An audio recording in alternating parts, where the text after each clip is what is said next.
think you should quickly, get people to ask you questions about, like, at the end to answer, because you don't know what people want to know about it. What? As in, like, quick questions at the end, just about this. So someone might be like, oh, how... I Hi guys, welcome back to my channel.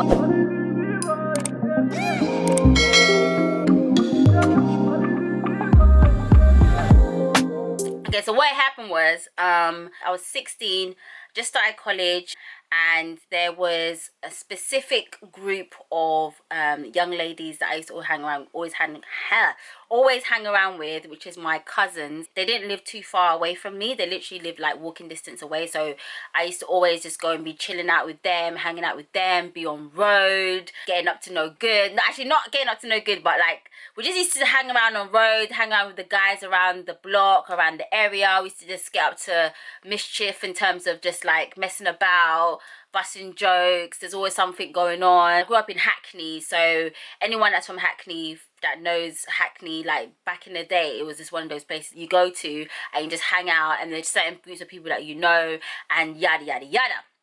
Okay, and also can I just say, my mum used to always go to work in the evening, and I used to be left to my own devices and be out with my cousins, even when she told me to stay my ass at home and I'm not allowed to go out, I'm not allowed to play out. Them times is called playing out, and my mum used to be like, no, don't play out, don't go nowhere, but I would still go anyway. Anywho, at one particular day I was playing out at my cousin's house, just messing around, doing whatever, just at a house and chilling and busting jokes and whatnot as we normally do. Okay, we just dipping and doing it, you know what I'm saying? Dipping and doing it. Zipping it and doing it. Dipping it and doing it. Dipping and doing. There was this particular guy that was at my cousin's house, and he was there with his friend who ends up being my baby father. Okay, so I remember specifically when I got to my cousin's house. Do you need to be here? Huh? Do you really want to hear all of this? Yeah. Why can't you say it in front of me, huh? What are you trying to hide? No, but I feel a bit awkward that I'm talking about this. Yeah, I want to know how I came to Earth. I want to know how I came about, how you met my dad, everything. I want to know. This is... I don't know if I'm ready for this. Yeah, you have to say this is a lot for me. 15 years, Mum. I need to hear it all. And I'm going to watch the video anyway, so... you can't hide it from me much longer. Yeah, but it's awkward me talking about this and you're right there. So? Just lurking in the shadows. Okay. Okay, anywho. And let me get some snacks. What? Okay, while she's gone to get snacks, yeah, let me just quickly run through the part when I met her dad. Okay, so basically, yeah, I saw her dad who was flying. I was like, go. Anywho, as I was saying, her dad was someone that caught my eye, you know, and I was like, who's that? To my cousin, and I was like, oh, that's, you know, this person's friend, and, you know, he's just hanging out. I was very shy, but these times I'd never had a boyfriend, don't know nothing about boys. If I hung out with boys, I was very much a tomboy myself, so me hanging out with guys was because it was just me being one of the guys, but I never kind of saw guys in a kind of a romantic way. I was very much tomboyish myself, and I wasn't really interested in none of that kind of stuff. Do you know what I mean? I was very much a very, like, just a good girl, you know, just very innocent, you know what I'm saying? So what happened was, basically by the end of that playing out, hanging out thing at my cousin's house, my daughter's dad had gotten my number, okay? And that's where it all began. That one day when my mom told me to stay my ass at home, okay, I decided to go out and chill out at my cousin's house and end up meeting the person that was going to impregnate me. See, when you do clownery, the clown comes back to bite. Whew. Long story short, let's fast forward a little bit. Ended up meeting up with him at his house. I was meant to go to the cinema. Somehow, I don't know how the cinema did not happen, but I ended up at his house, and literally from there we just became boyfriend and girlfriend. This is my first boyfriend. I ended up losing my virginity. Don't you dare even think about doing that at 16. So I ended up losing my virginity, and I, you know, was, you know, just having sex really. And then it came to a point where the clinic that I used to go and get condoms is the clinic that I'm going to because I might be pregnant. I need to get a pregnancy test. So clearly the condoms I was going to go and collect, was I even using it? No. So yeah. Anyway, my period didn't come and I was really scared. I was like, oh my gosh, like I haven't had my period. What's happening? I went to the clinic and I thought to myself, okay, I'm going to have a pregnancy test. And I did the pregnancy test at the clinic. I'm pregnant. Oh my God! Wow! I feel like that whole period, that moment in time was such a blur because I don't think it really sunk in until my belly started showing and then I realized, oh, actually, no, like there's actually a baby growing inside of me. That whole moment in time was literally a blur. I just remember being told that I'm pregnant and then me going to my baby father's house and letting him know that I was pregnant, and he was actually over the moon. Like he was actually so happy because for him, he'd said before that he wanted to get me pregnant and he's also said before that he wanted to have a child quite young because his mum had him very young, so he also wanted to do the same thing. I don't understand why, but basically he was happy about it. I was not trying to be celebrating. I'm just like, I'm pregnant, like what the hell. He told his mum, and then the first thing his mum said to me was that I need to tell my mum. My mum is Nigerian, okay, and you don't just go and tell your Nigerian mum that you're pregnant and you're 17 years old. It's just something that you don't do. My mum was one of them Nigerian mums where like you don't talk about sex, you don't talk about boyfriend, you don't talk about any of that kind of stuff until you finish university. Then they'll be asking you, when will you marry? Will it be this year or next year? Will you be single forever? Jesus, when will you marry? When will you marry Jehovah? There was one particular Saturday where I was at home and I was, I think I was loading the washing machine, and my mum just came in to the kitchen and was like, you better not be having any sex. And I looked at her and I was like, what? Me? No, of course not. Of course not. What?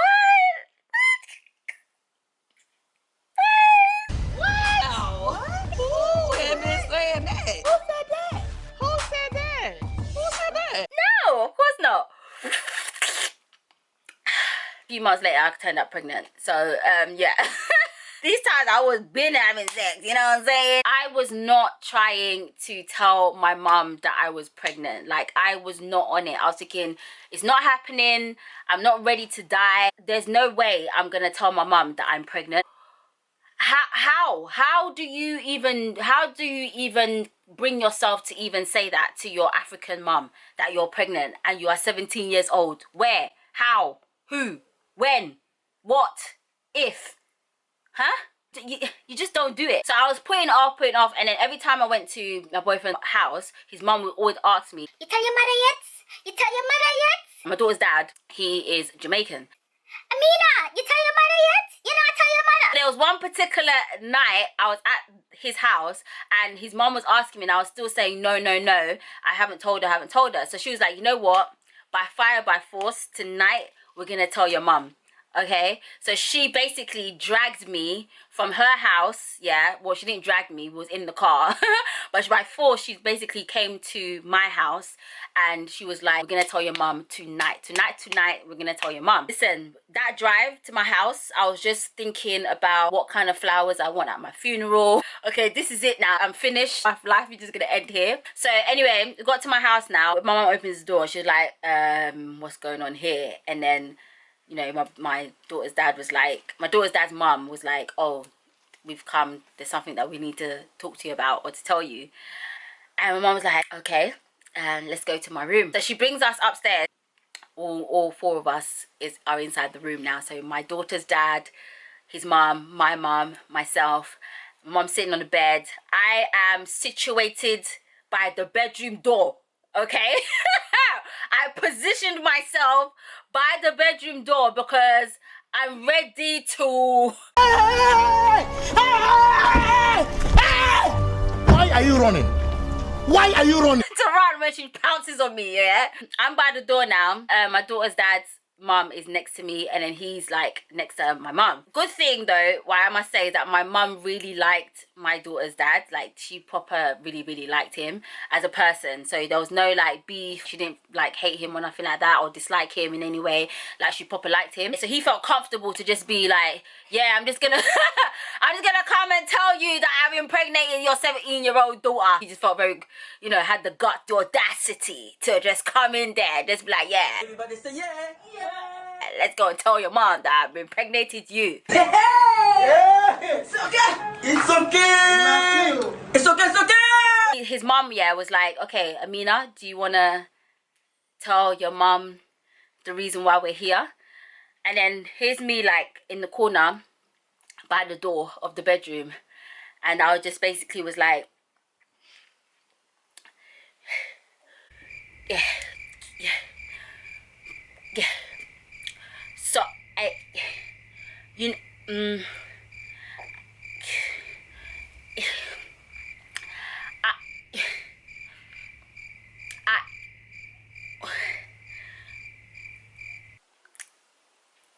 couldn't talk, okay? The words could not come out of my mouth. I just couldn't put the sentence together. So as I'm like...